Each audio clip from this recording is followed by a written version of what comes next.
কারাগার থেকে বেরোচ্ছে, যুবদলের সাধারণ সম্পাদক, জাতীয়তাবাদী যুবদলের সভাপতি কারাগারে ঢুকছে। শেখ হাসিনা গোটা জাতিকে যেমন তাপে গরমে তপ্ত প্রবাহের মধ্যে একটা বিষাক্ত চেম্বারের মধ্যে যেমন রাখতে চান, তেমনি গণতন্ত্রকামী তরুণদেরকেও নিপীড়ন, নির্যাতন, অত্যাচারের মধ্যে রাখতে চান। তরুণদের যে একটা বহিঃপ্রকাশ হবে। ওয়ালটন ফ্রিজ কিনে অনেকের মতো আপনিও হয়ে যেতে পারেন মিলেনিয়াল। সেরা পণ্যের সেরা অফার। তরুণরা যে গণতন্ত্র ছিনিয়ে আনবে এই সম্পর্কে আগাম ভয় পেয়ে মুন্না 1 বছর জেলে থাকে, বেরিয়ে আসে, আর টুকুকে জেল থেকে নিয়ে আসার পর আবার জেলে ঢুকালো। আজকে এই আসা যাওয়ার মধ্যে রেখেছে। এইটা কিন্তু শেখ হাসিনার এক ধরনের আতঙ্ক থেকে, এক ধরনের ভয় থেকেই তিনি এই কাজগুলো করছেন। সবসময় ভয়, কারণ উনি যদি জনগণের নির্বাচিত প্রধানমন্ত্রী হতেন তাহলে ভয় থাকতো না। উনি আশঙ্কা কখন কোন দিক দিয়ে কোন বিপদ আসে, জনগণ কোন সময় বন্যার স্রোতের মতো তার সিংহাসনের দিকে ধেয়ে যায়, এই আশঙ্কায়, এই ভয়ে, এই উৎকণ্ঠায় শেখ হাসিনা সারাক্ষণ তার সময় কাটে, দিন কাটে।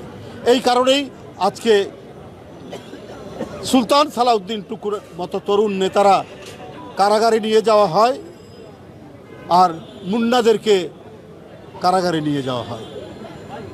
বন্ধুরা আমার, আপনি যেখানে দেখবেন ব্যর্থতা, এই বাংলাদেশের যেখানেই ব্যর্থতা, যেখানেই জনগণের কষ্ট, যেখানেই জনগণের দুর্ভোগ, প্রত্যেকটাতে উপস্থিত হচ্ছে আওয়ামী লীগ, নাহলে আওয়ামী লীগের প্রধানমন্ত্রী।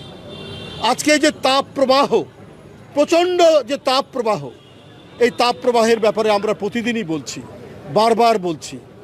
এইটা সরকার কি দায়ী নয়? সরকারের কি কোনো দায়িত্ব নেই? আজকে গাছ, নদীনালা, জলাশয়, খাল, বিল, হাওর সমস্ত কিছু আজকে ভরাট করছে। ভরাট করছে কার স্বার্থে?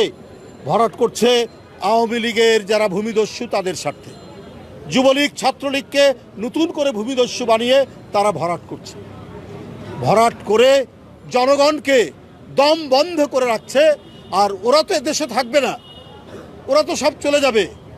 ওরা যাবে মালয়েশিয়ায়, ওরা যাবে অস্ট্রেলিয়ায়, ওরা যাবে কানাডায়, ওরা যাবে দুবাই।